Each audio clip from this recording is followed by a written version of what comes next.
viewers, welcome to Muse Paint Bar. Now, we love to have you come in the studio and paint with us, but sometimes we just want to get creative from our own home.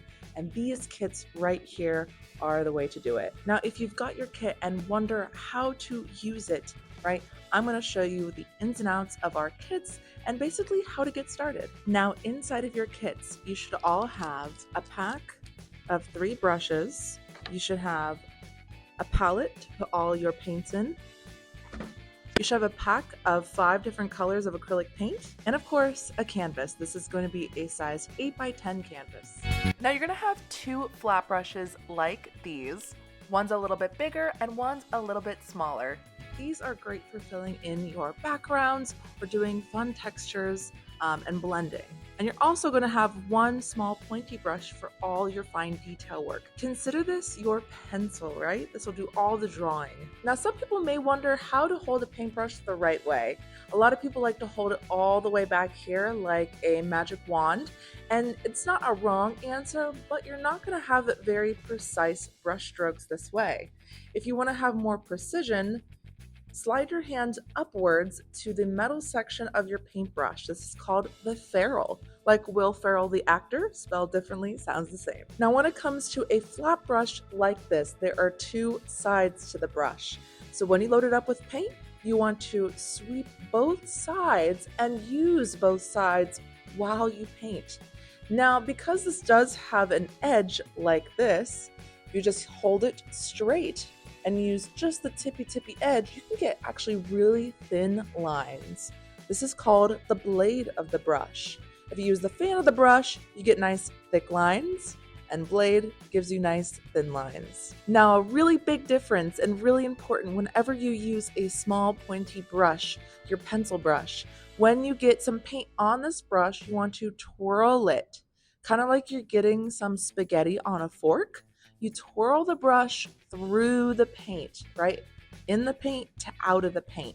That way there are no globs of paint on your brush and the point remains so you can get really fine lines. If you'd like to learn more about how to mix our paints and all the colors that you can create from it, make sure you check the video that's linked above.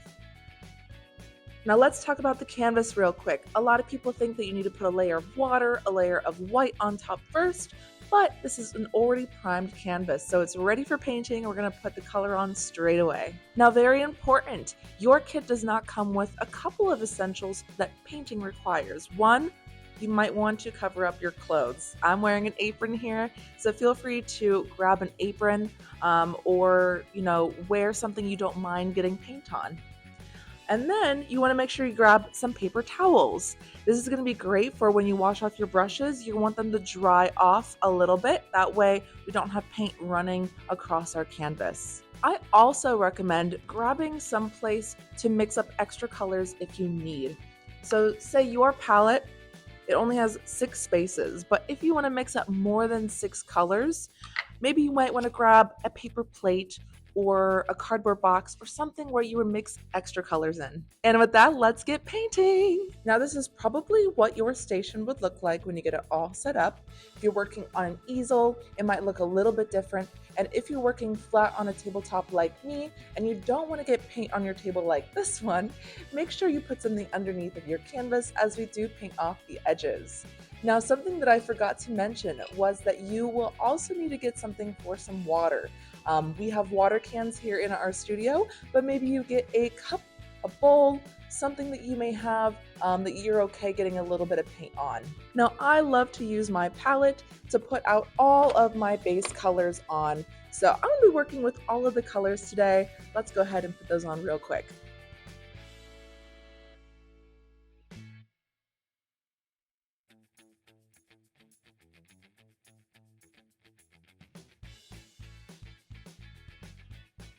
Now here is my beautiful palette. You can see that I'm working with just about a quarter size of each color. I can always get more if I need to, but start with a little bit because sometimes a little bit goes a long way. Now the painting that I'm going to demonstrate is by no means the painting that you have to do today as you're learning to do these types of techniques. So I'm going to be going over things like blending, trees, clouds, getting fine lines, using unconventional parts of your brush or even paper towels to get some amazing effects to create a masterpiece. So first thing that we're going to go over is blending, because believe it or not, most of the paintings that we teach or that anybody would teach includes blending in your background. Now I'm going to be blending my primary colors. I'm going to have a little bit of pink, some yellow, some blue, maybe even throw a little bit of white in there to help blend them together. The biggest thing with your blending though is that you're going to want to blend the colors while they're all still wet. So blending with acrylic paint means you have to work fast. So follow along. Now with blending, usually it requires two colors to blend together. I'm going to be using some pink, some yellow, some light blue, so forth. You can do the same thing I'm doing, or you can mix up whatever colors you like for your painting. Now this paint does dry fast, so once we put on this first layer, we want to work quickly to get as much of it in the space that we need as possible, making sure that it's still wet before we move on to our next color. This is a great practice. You see how I'm sweeping from side to side? This is usually how things are blended in a background, using large, long brush strokes like this. Now when it comes to your second color, you can either mix it up beforehand so you can just jump right into it, or if you feel like you're a quick worker, then you can blend it after you put down your first color. So for me, I'm going to be putting down a little bit of white before I put in my yellow. To blend, what I like to do is put a barrier of the color underneath or above the color that I had put on. Then once I have that there, I can take a little bit of that paint, put some of my brush in the color above or below, and then some of it in the color I was just painting, and blend the two together in the middle. Big thing is you just want both colors to be wet. A little bit of water can sometimes help, and if one color dries, you just add more of it again. The biggest thing is that you don't want to see like a harsh line in between the two colors. You want to see a gradual change from one color to the other. Now, feel free to blend the rest of your painting together. I'm going to speed up the process of mine to get my background in and blend the rest of my colors together.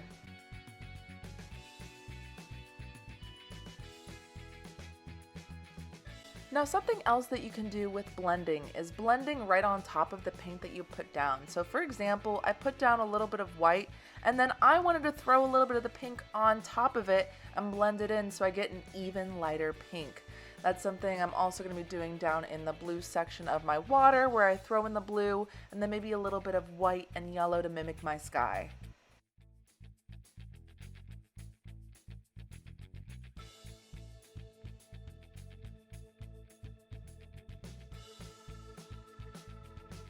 Now, a really important thing about acrylic paint is if you want to put anything on top of your background and not have it mix, you do need to let your canvas dry before you do anything else on top.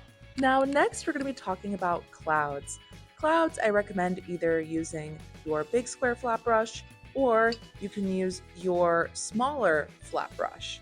Either one works. It depends on just the size of the clouds that you would like. Now, when we teach clouds are a little bit see-through, so the trick to clouds is watering down your paint just a little bit.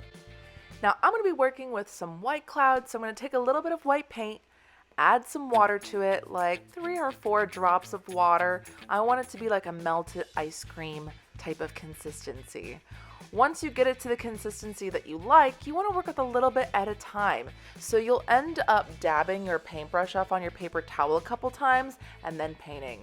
Biggest thing with these clouds, you want to keep your brush facing upwards, and we're going to be working in a circular motion.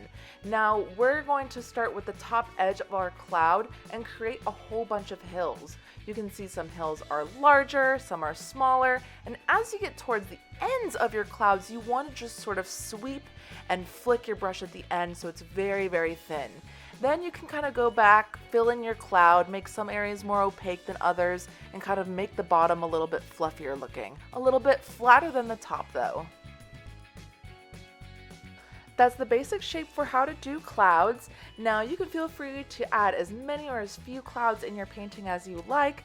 Some can be shorter, some can be wider.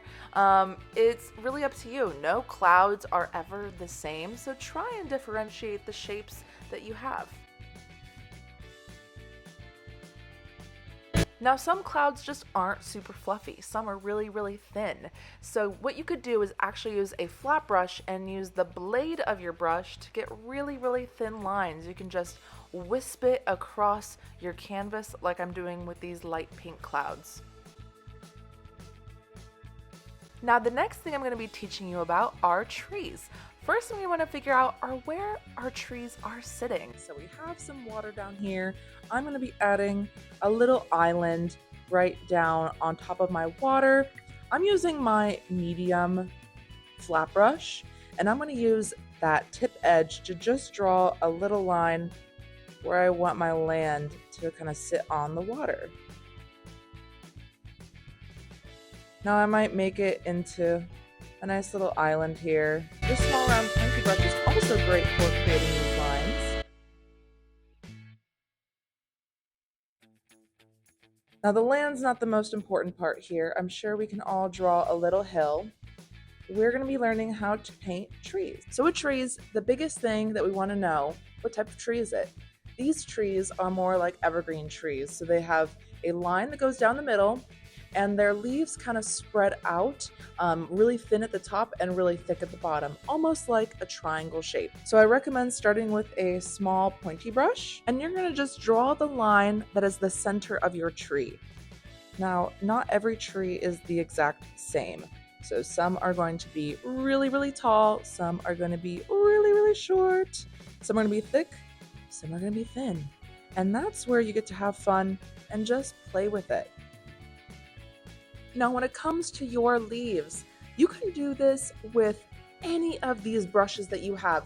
Each one is going to give you a different look to your leaves. So for example, if I was to use my small pointy brush, if I were to do the leaves, I would simply tap, tap, tap, tap. And as I get further down my tree, the taps go out further away from the middle line. And you want the taps to connect together. That way it looks like little branches or little evergreen leaves, right? Little pines. That's how I would do it with my small pointy brush. If you were to use a flat brush, either the big or small, doesn't matter which one, you would want to use just the corner of your brush at the tippy top to do the same thing that you did with your small pointy brush, where you tap, tap, tap, side to side. Once you get to a place where your line is as wide as your brush, you can switch to using the full blade of your brush and tap, tap, tap, tap, tap, back and forth, almost like a zigzag, getting a little bit wider and wider each time you go down. If you want your tree to look a little bit thicker, you can always take more paint and fill up that center spot.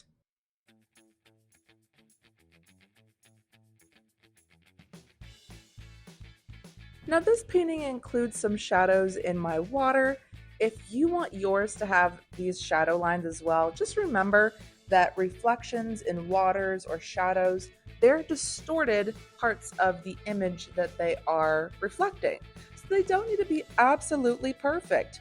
So for me, I'm literally just gonna like wiggle in some lines, wiggle in some lines, and that's really all that I need to do.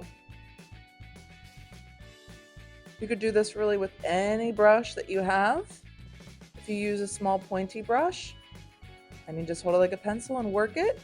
And if you use a wide flat brush like this one, you want to use the blade of your brush and just wiggle, wiggle, wiggle. Now maybe you want to create some bushes or leaves for your trees but not using a brush. This is really fun. You can actually use paper towels, and you just get a piece off and you can crumble it up. And then you have this lovely little stamping material where you can just poke whatever color you want to use and then stipple it on your painting, just like this.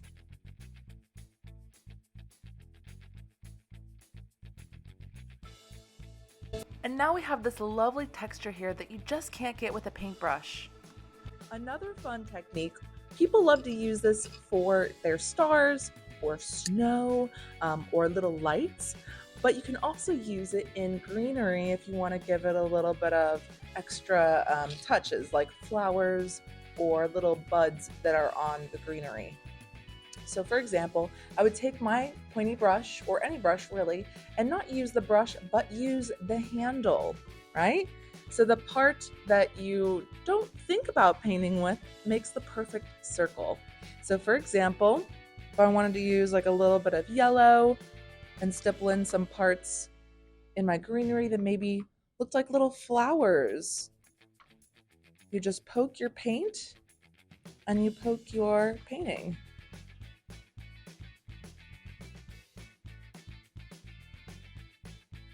Now you're ready to make some thin lines. It's just like those clouds that we made in our sky.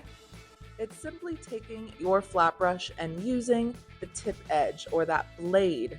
Most important part, when you get paint on it, you want to make sure that you get just enough paint, not a lot. And then using just the tip edge of my brush straight down on my canvas, using very light pressure, I can get lovely thin lines.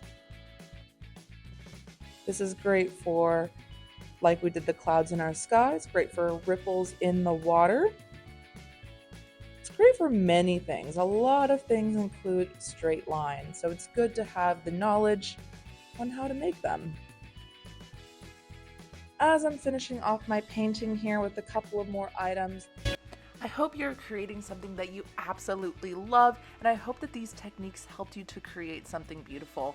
I'm currently making some rocks and also some birds in my sky, which are just little V's or little M's. And lastly, make sure to sign your name down at the bottom. That's the most important part so you can take ownership of your masterpiece.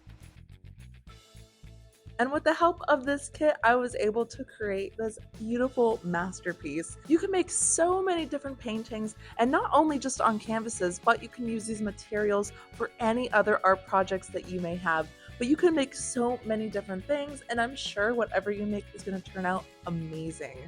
If you don't already have your paint kit and want to get your hands on one, make sure you check out the link in the description below. And of course, if you want to see more from our channel, we have so many tutorials that you can paint with while using this kit, and a bunch of other tips and tricks and a little insight on what it's like to paint at Muse Paint Bar. Thanks for joining me today, and I hope you guys paint outside the lines.